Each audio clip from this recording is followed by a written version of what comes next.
At this time, I'd like to bring up our general manager, Mark Bach.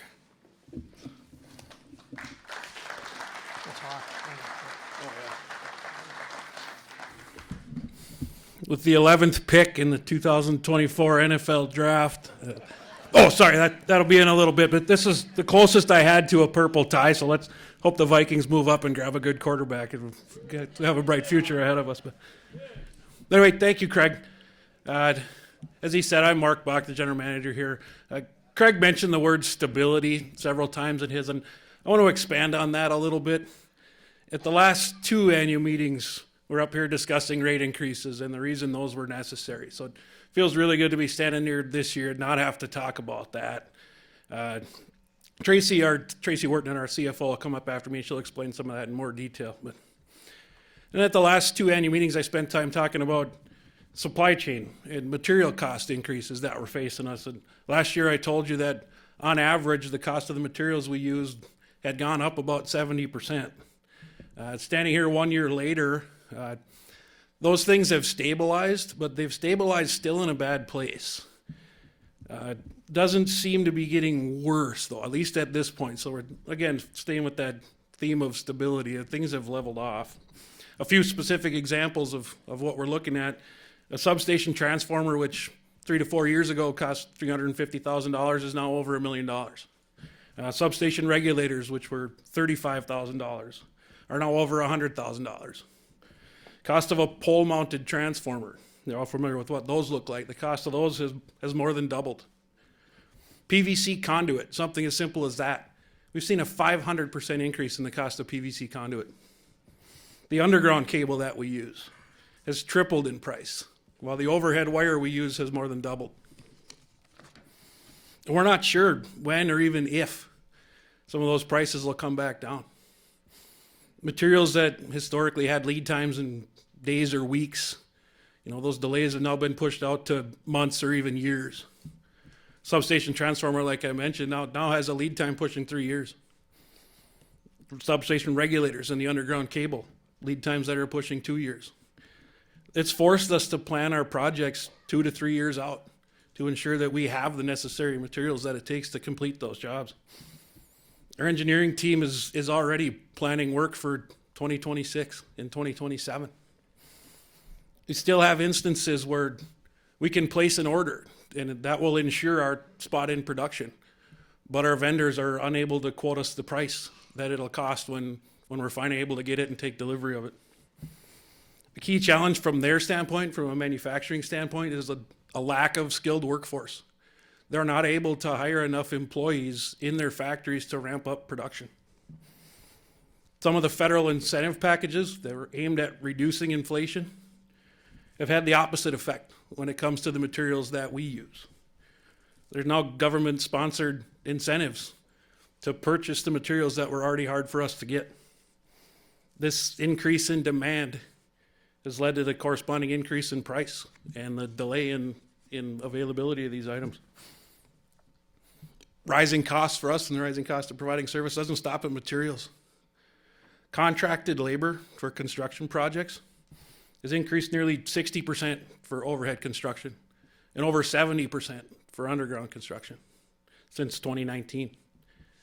In 2021, we made the decision to hire in-house 10 additional linemen with the goal of what they do is they complete those large-scale construction projects. These crews are saving us money on what it would have cost to pay a contractor to do that body of work. And they're enabling us to replace the 75 miles of old line that we have to replace every year to be able to maintain reliability. We expect these cost savings to increase as contractor labor costs continue to rise and contractors are getting harder to get. In fact, we wouldn't have been able to contract out all of our line construction work this year due to the availability of contractors.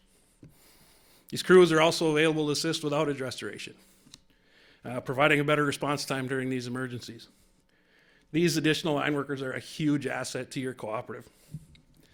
At the end of this year, or maybe more likely early 2025, we're going to bring in an in-house boring crew. And by boring, I don't mean sitting there listening to me talk. Or by boring, I'm getting what we do. It's directional underground boring. for putting in underground cable. We've got mini excavators, we've got cable plows, but that disturbs the ground. If we're going under your driveway or up to your house, you'd probably in most cases prefer we bore that. That's the only body of work that we're 100% relying on contractors for. It's estimated that we'll be able to save in the neighborhood of 50% of the cost of doing that work by bringing it in-house. Contracted labor for right-of-way clearing has also increased dramatically. If we didn't have a long-term contract at pre-negotiated prices, we'd be looking at cost increases at a minimum of about 50% on that body of work. The biggest contributor to our reliability and improving that reliability is our right-of-way management plan.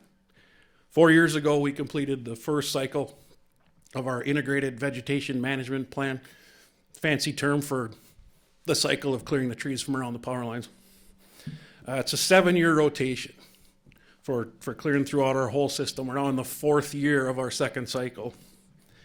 With the growth that we have in our region, vegetation growth, we have to get through all of our system in a period of about 7 years. If it took longer than that to revisit a section of line, the vegetation growth makes that work much more difficult, much more costly to do. We're going to be looking at potentially even shortening that cycle time to 6 years. You came to our district meetings over the past couple of months. You heard me talk extensively about legislative and regulatory actions that are having an impact on us. I won't get into detail on that tonight. I'll spare you all that. I'll spare me that too. Just know that we take the affordability and reliability of your service very seriously. We'll continue to advocate on your behalf. It's my privilege to lead the 143 employees of Lake Country Power who ultimately work for each one of you. They're your neighbors, your friends, sometimes your family members. They reside in more than 30 local communities around our service territory.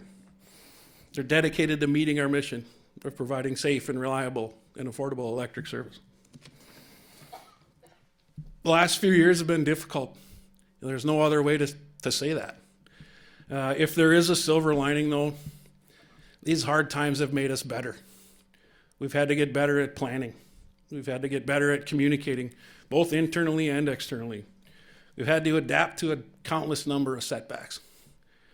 We've onboarded 40 new employees in the last 3+ years. Most of those are due to retirements.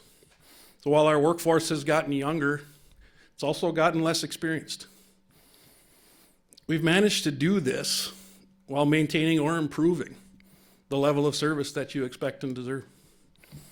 Working here tonight is roughly 1/3 of our workforce, assisting with this meeting.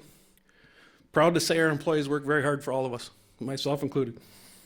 They help with outage restoration, new services, tree requests, resolve your questions, process energy efficiency rebates, and visit your homes. You'd be really hard pressed to find a better group of employees than the ones we have here. I appreciate their consistent good work, their sharing of ideas, and their constant awareness of professionalism. So to all of our employees here, I thank you.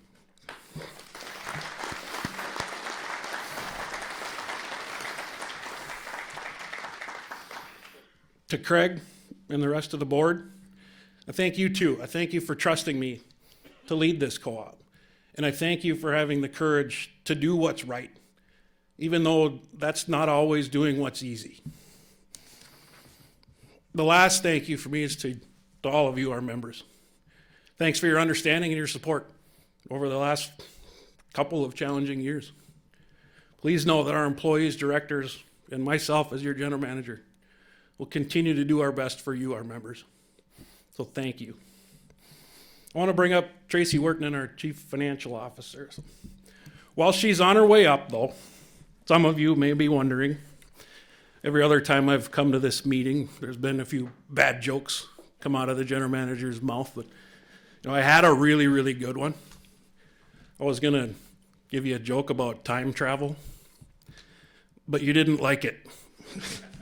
So let's welcome Tracy.